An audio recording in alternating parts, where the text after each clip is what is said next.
Welcome back. Local authorities say a drone crashed into an apartment building in southern Russia this morning. The building that was struck and is located in the Kursk region near the border with Ukraine. The regional governor says windows were shattered in several units, but no one was hurt. Russia's defense ministry says a drone was also shot down in the western part of the country today. And as I mentioned, Russia has confirmed the mercenary leader Yevgeny Prigozhin was in fact killed last week in a plane crash.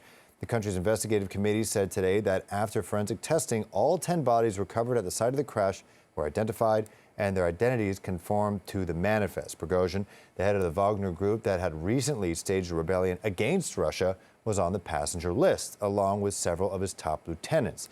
Now, for more on that, we're joined live by retired Major General David Fraser, CTV military analyst and the former commander of NATO's forces in southern Afghanistan. Thanks for joining us here on a Sunday morning here on CP24. So good to be with you. Absolutely. Okay, so when we first got word of this plane crash, and we got word that maybe Yevgeny Prigozhin may have been on it, and now we're getting confirmation from Russia itself. What are your thoughts on all this? Well, this is a reconciliation of accounts by Putin and the consolidation of his power. Those people who have disappointed him, failed him, or in Prigozhin's betrayed him, are now gone. General Armageddon is gone. Now Prigozhin is gone. His key leadership is gone. And for all the remainder of the people in Russia, it's a strong message that you do what Putin says or you suffer the consequences. And for the Wagner group, it means they're under new leadership that will be beholden to Russia and not to a very powerful social media character like Prigozhin. We'll never see somebody like him again, because Putin and the command structure won't let it happen. So obviously, when that attempted coup was underway, there were thoughts that maybe, the tides are turning against Putin. Maybe he's not the one that's calling all the shots, or at least for now. But now that he is literally eliminating people who are standing up against him, what does this mean about this future conflict with Ukraine, that it's going to be all Putin all the time? Well, we're going to see a lot more leadership that is probably more fearful of Putin than anything they're going to face on the battlefield in Ukraine, and a lot more, unfortunately, ruthless to do and give Putin a win. So for the battlefield on the ground, we're going to see a lot more casualties on the Russian side, a lot more probably offensive operations to try to give Putin something he can say is a win.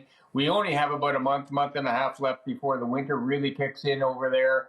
And we should be looking for a lot more combat, a lot more issues to try to give Putin something. But for the time being, this past summer has not been very instrumental to the success of Ukraine, and it's actually favored the Russians more so. And I think Putin will be looking forward to getting into the winter where he can just hunker down and solidify his own position. And what do you talk about a win for Putin? Like, what does that mean? What is he looking for exactly here? Something to actually embarrass President Zelensky, because neither side has actually achieved very much this past summer in the fighting. That can be attributable to very good defensives by the Russians and the exorbitant use of mines, but it's got nothing to do with the lack of desire and drive by the Ukrainians. But somebody's got to break through a punch hole through about 10, 20 kilometers to actually achieve something that either president can actually go back and say they're doing something positive. But right now, it's close to as a stalemate as you've ever seen. Right. And what happened to the supposed, spring-summer counteroffensive by Ukraine? They've received a lot of money from many different countries, a lot of training militarily. They've received weapons, they've received jets. And, besides the odd drone crash in some outskirts of Russia near the Ukraine border, what impact or advancement has Ukraine made at all in this counteroffensive? Well, it's a very good point. I think President Zelensky is going to find himself under a lot more pressure than Putin right now, because the West, how long can the West support Ukraine where they haven't got anything as a return on investment? They've stopped the Russians, but, how long can we keep this going where it's just essentially it's a sausage machine of killing poor soldiers on both sides of the conflict line? And with all this effort that the West has given Ukraine, F-16s are not going to make a big difference.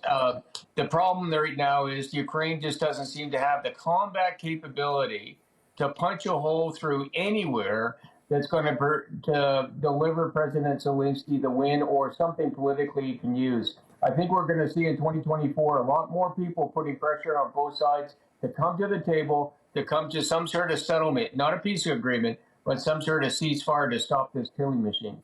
Absolutely. All right. Well, David Fraser, thank you very much. We do appreciate you speaking with us on this Sunday morning here on CB24. We appreciate it. Yeah, thank you very much. Good to be with you. Yes, sir.